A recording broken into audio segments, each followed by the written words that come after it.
पधारे हो, क्योंकि आसपास ऐसे हो दूर दूर दराज गाँव आओ गाड़ी से पधारे हो आप सब।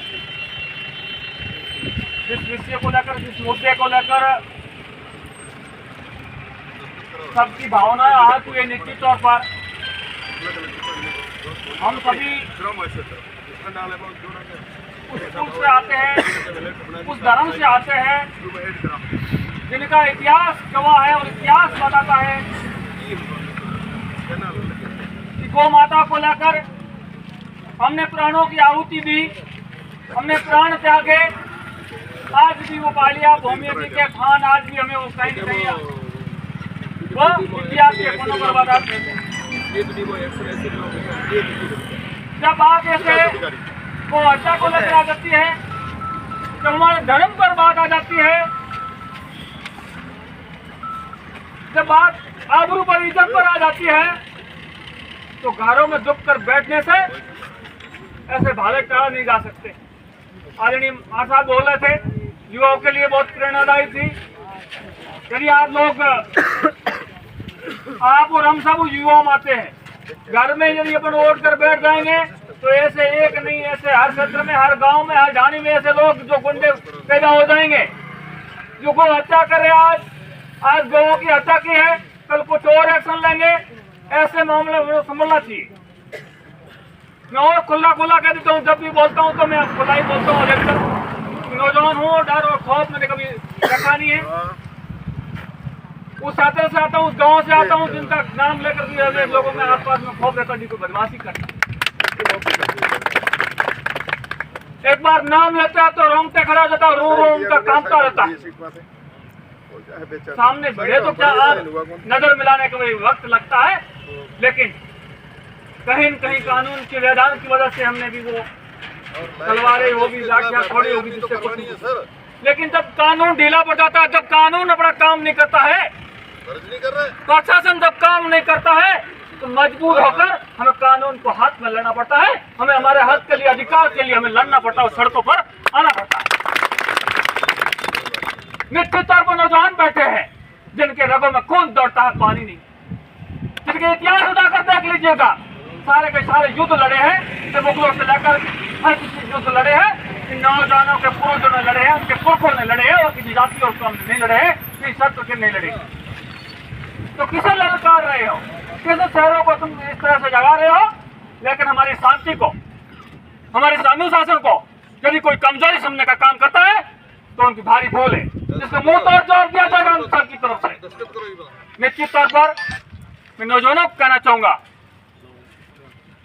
कानून पर, प्रशासन पर, विभागों पर विश्वास तो है, लेकिन हम उनको वक्त दे रहे हैं, उनको समय सीमा दे रहे हैं।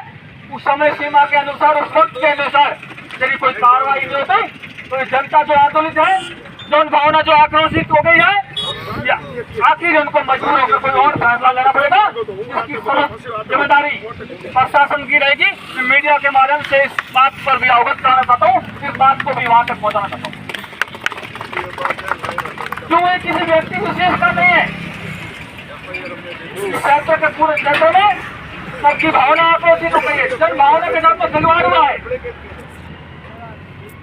जिसको हम माता समझते हैं, जिस गौ को माँ के नाम से पुकारते हैं, जिनका हमें लगाव आज और कल से नहीं, हमें सदियों से युगों तक उनके साथ हमारा हमें उनके लगाव रहा है। हम जिन्हें माता समझते हैं, माता के सामने इस तरह से जब हम कोई हत्या करते हैं तो उनका पुत्र कभी चुप नहीं रहता है।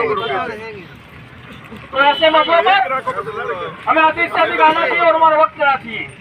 मैं और कह देता हूँ, हम मुकदमे ऐसे चलते फिरते ले लेते हैं, ठेले वाले से भी ले लेते हैं, कभी और दुकान वालों से लेते हैं, चलते फिरते किसी मुकदमा ले लेते हैं, लेकिन मान और सम्मान की बात आती है, बात जब हमारी इज्जत की आती है, बात जब हमारे स्वाभिमान की आती है, वहाँ तो किसी न किसी को कमर बांधनी चाहिए, कमर बांध के तैयार होना चाहिए हमें। किसी न किसी को कमर नहीं बांधोगे तो कोई नहीं आपसे मिलेगा, कोई नहीं रुकेगा, कमर बांधनी पड़ेगी। मुकदमे हम ऐसे लेते रहते हैं चलते फिरते, लेकिन मुकदमा जहाँ आवश्यक हो, जहाँ किसी को जरूरत रहती है, उस वक्त वहाँ मुकदमा लेना चाहिए हम लोगों को। तो आप मेरे इशारे को समझ गए होंगे, आप मेरी भावना को समझ गए होंगे, आप मेरे विचारों को समझ गए होंगे कि किस तरह से इशारा किया जा रहा है, किस तरह से करना चाहिए, इस तरह से भी हमें क्या रहना चाहिए। हम प्रशासन से उम्मीद और आस रखते हैं, लेकिन ज्यादा आस और उम्मीद रखना भी इतना सरल नहीं है कि प्रशासन सारा हम बैठे रहेंगे घरों में और या तो बैठे रहेंगे और प्रशासन हमें सब करके देगा, असंभव है। मुझे नहीं लगता कि इस तरह से होगा, लेकिन फिर भी आजकल का समय वक्त देते हैं, चाहे वो धंधा विभाग की चोरी हो, चाहे वो विद्युत विभाग की चोरी हो, चाहे वो खनन के संबंध में हो, ऐसे नहीं जाने कितने डिपार्टमेंटों का 100-200 बीघा 300 बीघा व्यक्ति एक अकेला व्यक्ति रेट सोच कर बैठाए अवैध में, बहुत बड़ी विडम्बना की बात है। बहुत बड़ा अचंभा हो रहा है कि हो क्या रहा है इस तरह से, और दूसरी तरफ से वो लोगों को लताड़ रहा है कि कौन क्या कर लेगा। एक तरह से ये किसी जातीय धर्म कोई हो, लेकिन जो गुंडा राज करता है, गुंडा राज चलाता है, गुंडागर्दी करता है, तो उनके साथ हम भी कम नहीं है। तो ऐसे लोगों को सबक सिखाना है, किसी गांव का किसी क्षेत्र का नहीं है, ये पूरा संपूर्ण इलाके का पूरे क्षेत्र की बात है। इसको लेकर मजबूती के साथ हमें लड़ना पड़ेगा, संघर्ष करना पड़ेगा, सड़कों पर आना पड़ेगा, और जरूरत होगी तो हम वो लेकर भी तैयार हो जाएंगे, निकलेंगे, तब उनका जवाब हम वक्त भी देंगे। जो जिसका इसको लंबे वक्त से इंतजार है, जिसको किसी ने जवाब दिया नहीं, उस जवाब का वो इंतजार कर रहा है, उसका जवाब भी हम उसको तुरंत देने के लिए तैयार हो रहे हैं। मेरा जवाब कि आज के जमाने में वीर तंत्र जरूरी है, शिर्क करना जरूरी है। इसलिए आप यदि इस मामले को लेकर, इस मुद्दे को लेकर आ गए तो पीछे मत हटना, भीड़ को उनसे पीछे हट जाओगे, किसी मकसद किसी मुद्दे को किसी को हाथ में मत लो। यदि हाथ में ले लिया तो फिर अपना काम सब कुछ, अपना निजी काम और कोई काम है उसको छोड़कर भी उसका साथ दोगे, तब जाकर कोई बात, हमारा मुद्दा अंतिम मंजिल तक पहुंच पाएगा। इसलिए आप सब भी खड़े रहे और सभी अपना वक्त निकाल के जो आए हैं, आप सबसे मेरा आग्रह रहेगा, बाबा गरीबनाथ की तपोभूमि पर आप सबको कसम है, कम से कम आप 1-2 दिन के लिए जो भी है, जहाँ आप आह्वान चाहे वो संदेश मिले चाहे मैसेज मिले, लेकिन आप जब किसी मुद्दे को लेकर आए हो, मुद्दा पूरा नहीं होगा, सबको लोग ये कहेंगे, हंसी उड़ाएंगे, मजाक करेंगे, किसने क्या उखाड़ लिया, किसने क्या बिगाड़ लिया। बात हमारी इज्जत और मान और सम्मान और स्वाभिमान की है, स्वाभिमान के लिए हम जीते हैं, ताकि किसी के लिए हम जीने वाले नहीं है।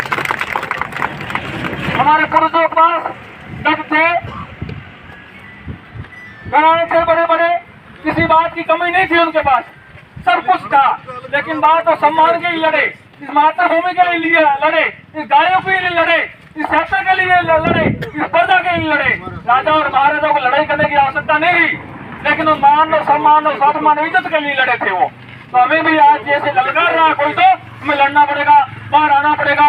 मैं उम्मीद करता हूँ नौजवानों से, युवाओं से, मेरी आवाज को, मेरी भावना को, मेरे शब्दों को आप समझे होंगे।